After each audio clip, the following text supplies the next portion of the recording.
Hi folks, welcome back to Math with Captain Rod. I'm making this video here to help with some of these applied problems here. We're going to be looking at number 10 on 14.4a in your college algebra textbook. Alright, so it says pretty much this. A car travels 240 miles. A second car traveling 12 miles per hour faster makes the trip in 1 hour less. Find the speeds. Alright, so the first thing that I want you to do when you're working any problems on this page is to classify these types of problems. And again, in my previous videos, I talked about how some of these are like distance rate problems, and some of them are, I'll just put distance problems.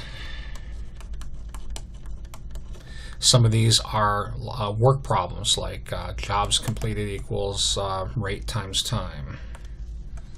Some of these are what I call just other, with geometry type of problems being really common and other questions about numbers. So the first thing I want you to do in all of these is classify them as one of these things. This problem is a problem about distance. It's about cars and distances and rates and times. So this is a distance problem. Now after we classify it, write out the formula we're going to use to kind of develop our equations. All right, so distance is equal to rate times time. Now there are two cars here, so I'm going to call this, let's say, car 1, and over here I'll write stuff about car 2. And let's see, it says that the second car is traveling 12 miles an hour faster than the first car. So if I let R equal the rate of the first car, rate of car 1, then car 2 will be moving at R plus 12. Now what I'm going to do is use this formula to write an equation for car 1. So the distance, 240 miles, is equal to the rate of that car times the time. For car 2, let's see, it says the second car traveling faster makes the same trip, somebody's the same distance, 240 miles, is equal to, but the rate of car 2 is R plus 12. And the time is not t. You notice it says it makes this trip in 1 hour less. So for the time, I'm going to put t minus 1. So here are the two equations, and you need to show those, especially when you take your quiz Tuesday. Make sure you show these equations for this type of problem. Right, now comes the algebra to solve them. And there's different ways to solve these. Let's see. I'm going to take note of this. If I solve this one for t, it would equal 240 over r. Now anywhere I see a t, I can put 240 over r, and I see a t right here. So what I'm going to do is take this, sub it in here, rewrite this equation. 240 equals r plus 12 times 240 over r minus 1. Now we have our new equation that we're working with, and notice it's only got r's in it, which is good. I've got a fraction. I'm going to get rid of that fraction the same way I usually do. If we multiply the entire equation by r, that will get rid of this fraction here. Just make sure you do both sides. So left-hand side is 240r equals, let's see, right-hand side. And I think what I'll do is leave this alone, r plus 12. Now I'm going to take this times this, that's going to give me 240, this times this, and that's going to give me minus r, and now we're done. You do not need to then again multiply by this and by this. That'd be kind of double dipping on this. If it were plus here, you would, but notice this is a times between them, so think of this as one term or one item. So when I multiply this guy by r, this whole quantity has been multiplied by r. It's good to go as it sits right now. Again, if this were plus, you would have to distribute it to all of it, but it's not. All right, now we'll keep going with this. 240r equals, and now we're going to FOIL this guy. So let's see, this term right here is 240r. Outer term, minus r squared.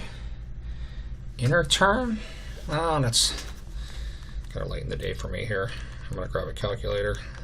Let's see, I get, for this inner term, I get plus 2880. And then the last term, minus 12r. Might be wondering, does the order here matter? No, it doesn't. I've FOILed it out. You'll get exactly the same thing if you rearrange this and make it look like minus r plus 240 in FOIL. All right, so some observations here. We can subtract this term off. So we're going to have 0 equals. And why don't we simplify this? Let's write that 2880. And then we're going to have minus 12r minus r squared. All right, now I'm going to shrink this down a little, make myself some more room. This computer system I use is really great for this. When I deal with quadratics, I really like things to look positive. I'm going to put this thing over here on the left. I like that lead term being positive, so let's call that plus r squared, and then we'll add that to the left, plus 12r, and subtract that, minus 2880 equals 0. Now it's quadratic, a couple different ways to solve it. I could try to complete the square. We could quadratic formula it, whatnot.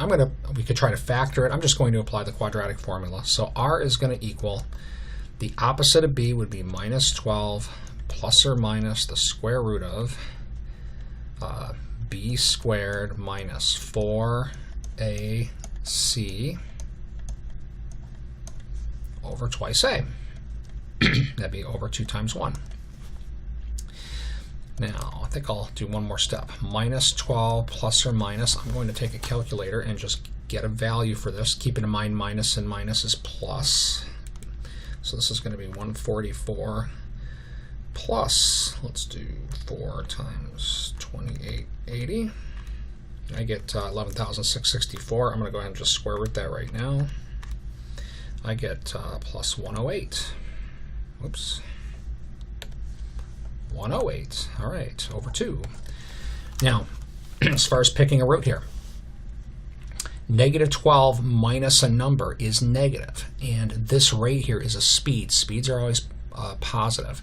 So I'm going to throw that one out and take the minus 12 plus 108 over 2, and I'm just going to grab a value here with my calculator. And I get 48 out of that. Now, this is a rate in mile per hour. I would like to caution you, don't get in the habit of always throwing the minus sign out, right? That's not going to be the case at all. There are going to be times where whatever it is you're looking for could be negative.